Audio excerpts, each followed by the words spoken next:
آپ کے خلاف چوک میں کھڑے ہو کر کے زہر اگلا کرتے ہو. اس رشتے کا خیال رکھا کرو, اس رشتے کے خلاف زبان نہ کھولنا ورنہ بقرعید آنے والی ہے. آپ کو کیا لگتا ہے یہ بقرعید الگ سے فرض کی گئی عبادت ہے, الگ سے واجب کی گئی عبادت ہے؟ آج دنیا حج کے لیے جا رہی ہے, لیکن خدا کی قسم ذرا دیکھو تو صحیح, حج ہے کیا؟ یہ کس چیز کا نام ہے؟ صفا مروہ کی صحیح دیکھو گے تو ماں باپ کے رشتے کا پتہ چلتا ہے. زمزم پیو گے تو ماں کی ممتا یاد آ جائے گی. کالے پتھروں کی پہاڑیوں کو دیکھو گے تب ماں سے اولاد کا رشتہ نظر آئے گا. صفا مروہ کے بعد جا کر کے اگر تم مینا مزدلفہ چلے جاؤ تو وہاں باپ بیٹے کا رشتہ پتہ چلے گا. تاریخ کا یہ باب اٹھا کر کے تو دیکھو, آج ایک بیٹا باپ کے خلاف کھڑا ہو جاتا ہے. خدا کی قسم تاریخ نے یہ منظر بھی تو دیکھا ہے. وہ اسماعیل جو 80 سال کی عمر میں حضرت ہاجرہ کی گود میں آ رہا ہے, اور ایسے نہیں آیا, باپ نے رو رو کے دعاؤں میں مانگا ہے.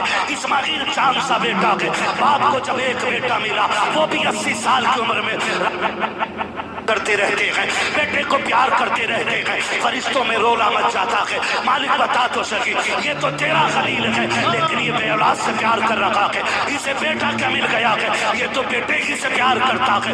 رب نے کہا تھا فرشتوں تو میں جانتا ہوں وہ تم نہیں جانتے ہو, یہ میرا خلیل ہے, اولاد اسے بہت دن کے بعد ملی ہے لیکن پیار مجھ سے زیادہ کرتا ہے. فرشتوں نے کہا تھا مالک ہم دیکھنا چاہتے ہیں کہ تجھ سے کتنا پیار کرتا ہے. رب نے کہا جاؤ جا کر کے حکم دے دو کہ جو بیٹا ہم نے تمہیں 80 سال کی عمر میں دیا ہے اسے خود سے جدا کرنے کا وقت آ گیا ہے. کیا کرنا ہے مالک؟ ایک بار نہیں پوچھا تھا مالک, 80 سال کے بعد ملا ہے, کچھ دن تو گود میں کھلا لو, کوئی شکوہ نہیں, کوئی شکایت نہیں. کرنا کیا ہے؟ کہا اسی زمین پہ چھوڑ آؤ جہاں نہ سایہ ہو نہ پانی ہو نہ کوئی انسان ہو, تنہائی میں چھوڑ کے آؤ. بے آب و گیا جنگل میں چھوڑو. اللہ کے خلیل نے اپنے بیٹے کو اٹھایا, شریک حیات کو لیا ہے اور اس زمین پہ آئے ہیں جہاں آج جا کر کے 40 لاکھ سے زیادہ حاجی اللہ کی بارگاہ میں گردنیں جھکا رہے ہیں.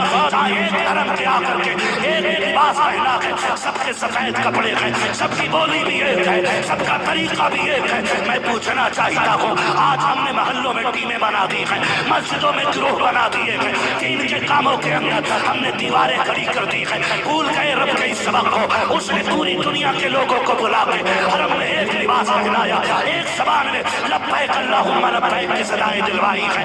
سب کے چہرے ایک جیسے ہیں, اگر سر مٹائے جا رہے ہیں تو سب کو ایک جیسا کر دیا ہے. عرفات میں آ کے پڑے ہو, مینا مزدلفہ میں آئے ہو, سب کو ایک رنگ میں لا کے کھڑا کر دیا ہے.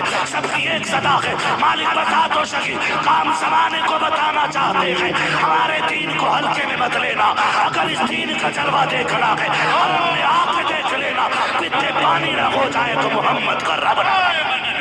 نعرہ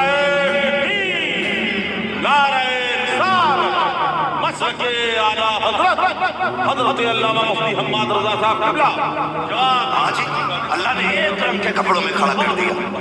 وہاں نہ کوئی عربی ہے, نہ کوئی اجمی ہے, نہ کوئی کالا ہے, نہ کوئی گورا ہے. جو کپڑا غریب بندے نے پہنا ہے نا وہی کپڑا کروڑ پتی نے پہنا ہے. اس نے احساس دلا دیا ایک ہی لباس پہن کے حرم میں آئے ہو اور ایک ہی لباس پہن کے قبر میں آنا ہے. کوئی رنگ بدلے ہوئے نہیں ہوں گے, کوئی ڈھنگ بدلے ہوئے نہیں ہوں گے. یہ احساس دلا دیا ہمیں رب نے, اور پھر بھی احساس زندہ نہیں ہو رہے. لیا اللہ کے خلیل نے کس کو؟ حضرت اسماعیل کو. بیٹا کتنا پیارا ہوتا ہے, بیٹا کتنا پیارا ہوتا ہے. ایک بھائی کے نا حضرت بچے کو بلڈ کینسر ہوا, اللہ اس کو شفا عطا کرے, ہے نا. اس نے فون کیا نا بیٹے کی شفا کے لیے دعا کے لیے, کہہ رہا تھا نا ایسے تڑپ کے رو رہا تھا کہ لوگ میت پہ اتنی درد سے نہیں روتے. اولاد کتنی پیاری ہوتی ہے. ایک بھائی اور تھا, اس نے اس کی بیٹی بخار میں تھی اور اس نے جب فون کیا تھا بیٹی کے لیے نا تو میں نے اس کے درد کو دیکھا, جس درد سے وہ کہہ رہا تھا حضرت دعا کر دیں میری عمر میری بیٹی کو لگ جائے. جب اس کے یہ لہجے تھے نا میں سوچ رہا تھا واہ رے آمینہ کے لال, جو بیٹیوں کو قتل کر دیتے تھے آج وہی بیٹیوں پہ قربان ہونے کو تیار ہو گئے. وہی بیٹیوں کے لیے ایک لمبی عمر مانگ رہے، کہہ رہے حضرت جی میری عمر میری بیٹی کو لگ جائے، میرے گھر کا ایک ہی کھلونا ہے، میرے گھر کا ایک ہی چراغ ہے، بیٹی جب ہنسنا چھوڑ دیتی ہے تو گھر میں اداسی آ جاتی ہے، خدا کا واسطہ اللہ نے اولاد دیا نا، ماں باپ سے کہوں گا کبھی دھوکے سے بھی بد دعا نہ دینا، کہیں ایسا نہ ہو تمہاری زبان سے جو جملے نکل رہے